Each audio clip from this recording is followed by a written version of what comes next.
الله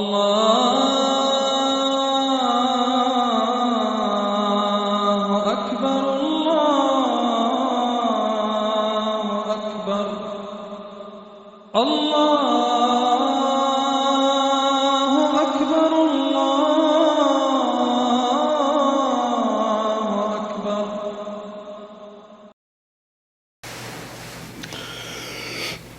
الحمد لله وكفى والصلاة والسلام على سيد الرسل وخاتم الأنبياء. أما بعد فأعوذ بالله من الشيطان الرجيم. بسم الله الرحمن الرحيم. لن تنالوا البر حتى تنفقوا مما تحبون وما تنفقوا من شيء فإن الله به عليم.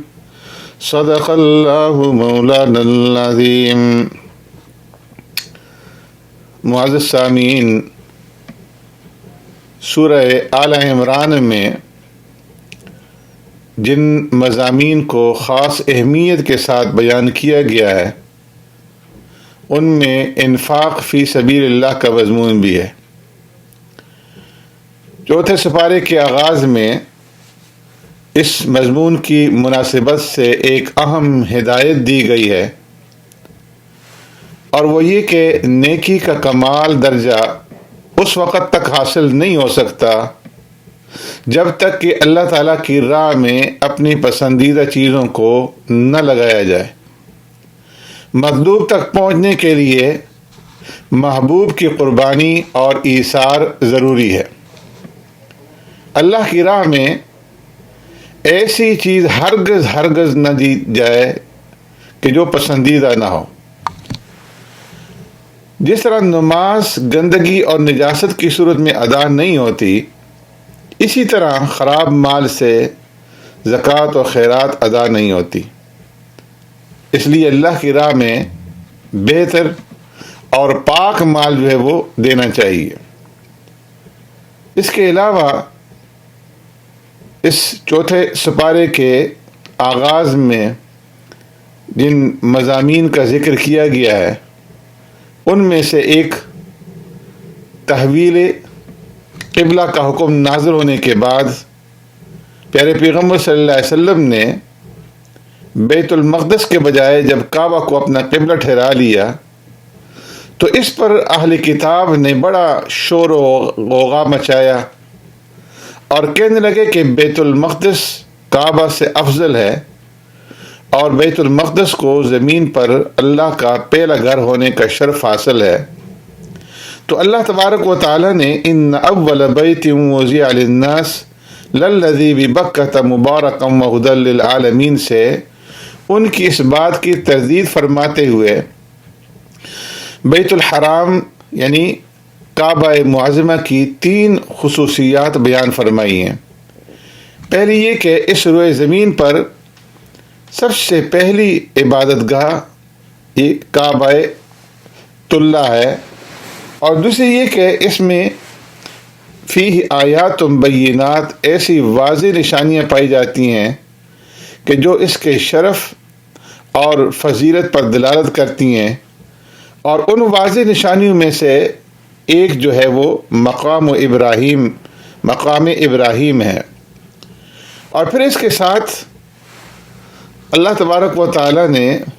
فرضیت حج کا بھی حکم دے دیا، وَلِلَّهِ عَلَى النَّاسِ حِجُّ الْبَيْتِ مَنِ اسْتَطَاعَ إِلَيْهِ سَبِيلًا، کہ جس آدمی کے پاس استطاعت ہو، مالی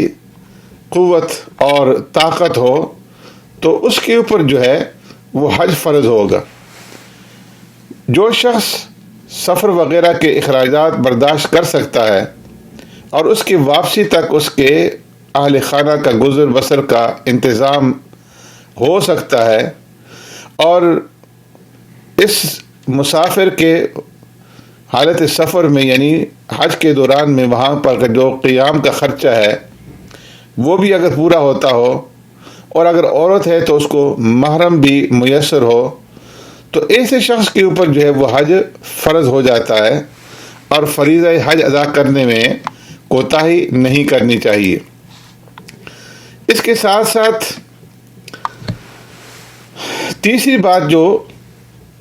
یہاں پر بیان فرمائی گئی کہ ومن دخلہ کان آمینہ، کہ جو شخص حرم میں داخل ہو جائے تو اسے امن جو ہے وہ حاصل ہو جاتا ہے۔ بعض اللہ والوں کا قول ہے کہ پورے عالم میں کعبہ سے زیادہ شرف والی کوئی عمارت نہیں ہے، اس کی تعمیر کا حکم رب العالمین نے دیا اور اس کا نقشہ حضرت جبرائیل صلی اللہ علیہ وسلم نے بنایا، اور اس کے معمار حضرت خلیل اللہ علیہ السلام تھے، اور حضرت خلیل کے معاون اور مزدور کے طور پر کام کرنے والے حضرت اسماعیل علیہ السلام ان کے لخت جگر تھے۔ دنیا بھر میں یہی وہ عبادت گاہ ہے جس کی زیارت کے لیے سفر کرنے کا مسلمانوں کو حکم دیا گیا ہے۔ جو شخص سفر وغیرہ کے اخراجات برداشت کر سکتا ہو اور وجوب حج کی دوسری شرائط بھی پائی جاتی ہوں تو اس پر فوراً حج کرنا یہ فرض ہو جاتا ہے، بلا عذر تاخیر کرنے سے وہ گناہگار ہوگا۔ پھر اس کے بعد اللہ تبارک و تعالیٰ نے مسلمانوں کو حکم دیا ہے کہ وہ اللہ تبارک و تعالیٰ سے ڈرتے رہیں، یا ایھا الذین آمنوا اتقوا اللہ حق تقاتہ، اور جیسے کہ اللہ تبارک و تعالیٰ سے ڈرنے کا حق ہے اس طرح سے اللہ تبارک و تعالیٰ سے ڈرے، اور پھر اللہ کی رسی کو واعتصموا بحبل اللہ جمیعا سے مضبوطی کے ساتھ اللہ کی رسی کو پکڑنے کا، تھامنے کا حکم دیا گیا ہے، اور گروہ بندی کے اندر اور تقسیم در تقسیم ہونے سے جو ہے منع کیا گیا ہے۔ حضرت ابن مسعود رضی اللہ تعالیٰ عنہ فرماتے ہیں حق تعالیٰ سے ڈرنے کا حق یہ ہے کہ اللہ کی اطاعت کی جائے، نافرمانی نہ کی جائے، اسے یاد رکھا جائے، اسے بھلایا نہ جائے، اللہ کا شکر ادا کیا جائے، اور کفران نعمت جو ہے وہ نہ کیا جائے، اور ہر قسم کی جو گروہ بندی ہے، فرقہ بندی ہے، اس سے بچ کر کے متحد ہو کر کے اللہ کی رسی کو یعنی قرآن اور سنت کو مضبوطی کے ساتھ پکڑیں۔ اور پھر بتایا کہ اسلام وہ نعمت ہے کہ جس نے دشمنوں کو دوست بنا دیا اور عرب کے دشمن قبیلوں کو بھی بھائی بھائی کر دیا۔ اب جو تفرقہ سازی کرے گا تو وہ دنیا کے اندر بھی نامراد ہوگا اور آخرت کے اندر بھی وہ نامراد ہوگا۔ پھر اس کے بعد کنتم خیر امۃ اخرجت للناس تأمرون بالمعروف وتنہون عن المنکر وتؤمنون باللہ، امت مسلمہ میں تمام امتوں سے افضل اور بہترین امت فرمایا کہ یہ امت مسلمہ ہے، اور اس کی تمام امتوں میں افضلیت کی وجہ یہ ہے کہ دوسری امتوں کے برعکس یہ ان تمام چیزوں کے اوپر ایمان رکھتی ہے جن پر ایمان رکھنے کا اللہ نے حکم دیا ہے، اور ان چیزوں کے اوپر جن کے اوپر اللہ نے ایمان رکھنے کا حکم دیا ہے ان میں سے ایک امر بالمعروف اور نہی عن المنکر ہے۔ تو یہ امت امر بالمعروف اور نہی عن المنکر کرتی ہے، جو دینی ذمہ داری اور مذہبی فریضہ بھی ہے۔ حضرت فاروق اعظم رضی اللہ تعالیٰ عنہ کا فرمان ہے کہ جس کا دل چاہتا ہے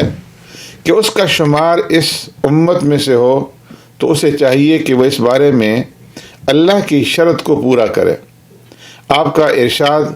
اسی آیت کریمہ کی طرف ہے جس میں ملت اسلامیہ کی 3 صفات بیان کی گئی ہیں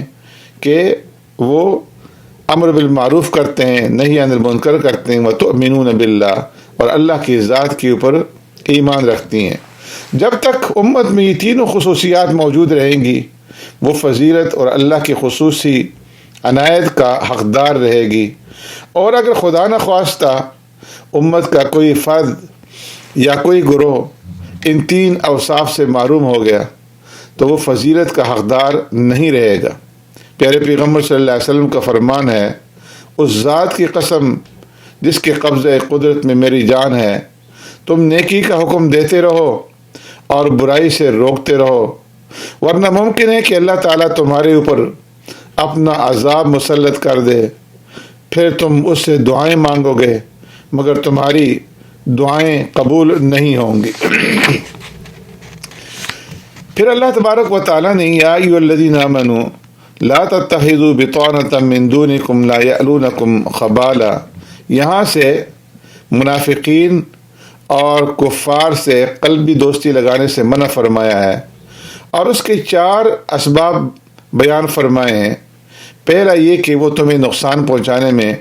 کوئی کوتاہی نہیں کرتے، اور دوسرا سبب یہ کہ وہ دل سے ہی چاہتے ہیں کہ تمہیں دین اور دنیا کے اعتبار سے مصیبت اور پریشانی لاحق ہو، اور تیسرا یہ کہ ان کے چہرے اور ان کی باتوں سے تمہارے لیے بغض اور عداوت ظاہر ہوتا ہے، اور چوتھے یہ کہ ان کے دلوں میں جو بغض اور حسد پوشیدہ ہے وہ ان کی علانیہ باتوں سے کہیں زیادہ سخت ہے۔ سبحانک اللہم و بحمدک، نشہد ان لا الہ الا انت، نستغفرک و نتوب الیک۔